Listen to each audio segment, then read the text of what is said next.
नमस्ते, मैं प्रोफेसर ममता पोकड़े एक बार फिर आप सभी का स्वागत करती हूँ। आज एक अलग ही विषय पर मैं पेरेंट्स के साथ और स्टूडेंट के साथ कुछ बात करना चाहती हूँ।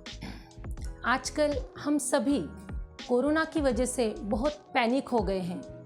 पिछले एक साल से या उससे भी ज़्यादा दिनों से हम इस कोरोना से लड़ रहे हैं, जूझ रहे हैं और इसका इफ़ेक्ट हर एक क्षेत्र में, चाहे वो किसी भी क्षेत्र का हो, हर एक व्यक्ति के ऊपर इसका इफ़ेक्ट हो रहा है। इकोनॉमिकली भी बहुत इफ़ेक्ट, बैड इफ़ेक्ट हर एक आदमी के ऊपर हुआ है। उसी तरह से इम्पोर्टेंट जो है वो है बच्चों का, स्टूडेंट का एजुकेशन, उनकी पढ़ाई पर भी बहुत इफ़ेक्ट इस कोरोना की वजह से हो गया है। और इसी के ऊपर एक सॉल्यूशन निकाला गया था ऑनलाइन टीचिंग का। जो इम्पोर्टेंट बात मैं आप लोगों के साथ शेयर करना चाहती हूँ वो यही से शुरू होती है।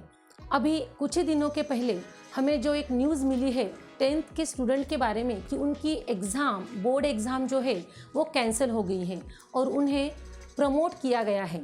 इस न्यूज़ को सुन के कई पेरेंट्स के मुंह से और स्टूडेंट की तरफ से भी ये सुनने को मिला है कि बच्चों की एक साल की पढ़ाई जो है वो वेस्ट गई। जहाँ पर भी उन्होंने पैसा भरा है, मतलब स्कूल्स हो चाहे फिर कोचिंग इंस्टीट्यूट हो, वहाँ पे जो भी फीस उन्होंने भरी है वो पूरे पैसे वेस्ट गए। ऐसा बहुत से पेरेंट्स की तरफ से सुनने को मिला है।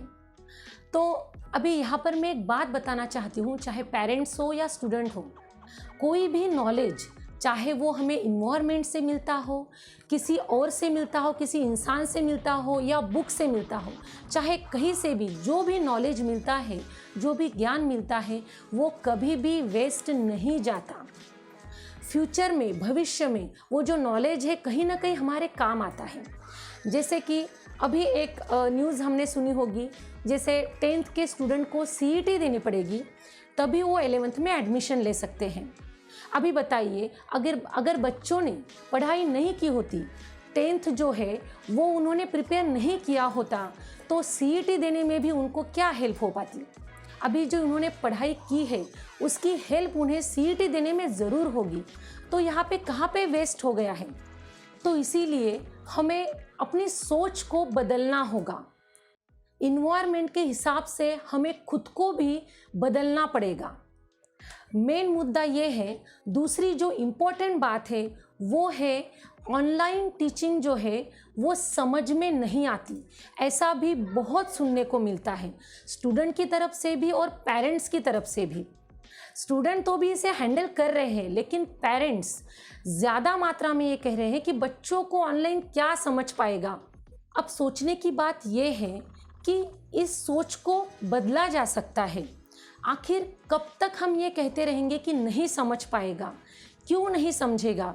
मान के चलिए कि अभी कोरोना एक साल से है, अभी पता नहीं है कि ये कितने साल रहेगा, कितने दिन रहेगा। एक साल भी रह सकता है, 2 साल भी रह सकता है, हमें कुछ भी इसके बारे में पता नहीं है कि कितने साल रहेगा।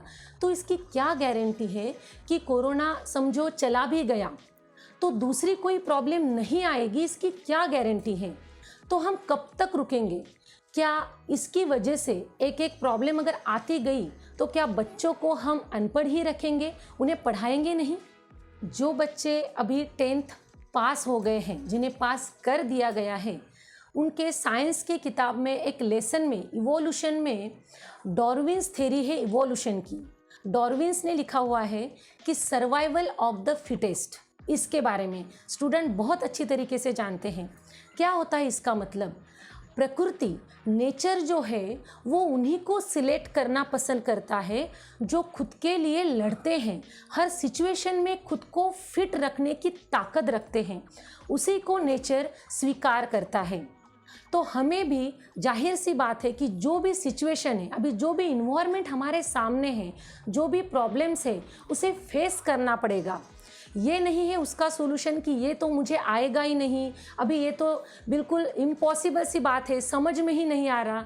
ये कितने दिन कहेंगे हम, इसकी हमें आदत डालनी पड़ेगी। सिंपल सी बात है, हर सीज़न में हम खुद को फिट रखने की कोशिश करते हैं। रेनी सीज़न होता है तो रेनकोट पहन लेते हैं, समर सीज़न है तो सन कोट पहन लेते हैं, और विंटर में भी हम स्वेटर या फिर जो हमारे शरीर को प्रोटेक्ट कर सकता है वो हम यूज़ करते हैं। किस लिए? फिट रहने के लिए। क्या तब भी हम ये कहते हैं कि अभी नहीं, ये तो पॉसिबल ही नहीं है, मुझे बहुत ठंड लग रही है, अब मुझे जीना ही नहीं है, मैं कर ही नहीं सकता ये। ऐसा तो हम नहीं करते। क्यों नहीं करते? क्योंकि हमें उन सीजन्स की आदत हो गई है। आदतें भी अपना फ्यूचर बनाती है। ये मेरा एक वीडियो है जो आप देखेंगे तो आप इससे भी बहुत कुछ सीख सकते हैं कि आदतें इंसान का फ्यूचर बना सकती है। तो हमें भी आदत डालनी चाहिए। अभी करीबन 1 साल हो गया है। सभी बच्चे स्कूल से भी या फिर कोचिंग इंस्टीट्यूट से भी ऑनलाइन पढ़ाई कर रहे हैं। तो क्या 1 साल काफ़ी नहीं है आपको आदत लगने के लिए? क्या अभी भी हमें और 1 साल चाहिए तभी हम ऑनलाइन पढ़ाई कर पाएंगे? देखिए, हमें जो भी मकाम हमारे लाइफ में अचीव करना है उसके लिए स्टेप वाइज ही जाना पड़ेगा। आपको 12th पास करनी है या फिर उससे आगे भी बढ़ना है तो आपको 8, 9, 10th, 11th, 12th ऐसे स्टेप्स आपको फॉलो करने पड़ेंगे। अगर आप एक भी स्टेप अगर आप स्किप करोगे तो आप अनबैलेंस हो जाओगे। सबसे इम्पॉर्टेंट बात, पेरेंट्स से ये मेरी रिक्वेस्ट है कि उन्होंने भी अपने स्टूडेंट्स को, अपने जो बच्चे हैं उनको सपोर्ट करें। ऐसी सिचुएशन में उनके सामने ये निगेटिव बातें ना करें कि ऑनलाइन समझेगा नहीं, मैं तो अभी रहने दे, अभी ये साल पढ़ाई मत कर, अगले साल देखेंगे, बाद में देखेंगे। ये इन्वायरमेंट उनको मत दीजिए, बल्कि उन्हें ये सपोर्ट कीजिए कि बेटा ठीक है, आज नहीं समझ रहा है तो निश्चित रूप से तुम्हें समझेगा। थोड़े इसके हैबिट्स डालो, समझने की कोशिश करो, अपने आप समझ में आ जाएगा। ये पेरेंट्स का रोल यहाँ पे बहुत इम्पॉर्टेंट है। देखिए, अगर टीचर ऑनलाइन पढ़ा सकते हैं या फिर पढ़ा पा रहे हैं तो स्टूडेंट्स जो कि अभी नई पीढ़ी है वो क्यों नहीं पढ़ पाएंगे? ये भी सोचिए। याद रखिए, life survival of the fittest का नाम है। हमें बदलना पड़ेगा। आखिर में बस यही कहना चाहूँगी कि जीतो हर हाल में, हर काल में। नमस्कार।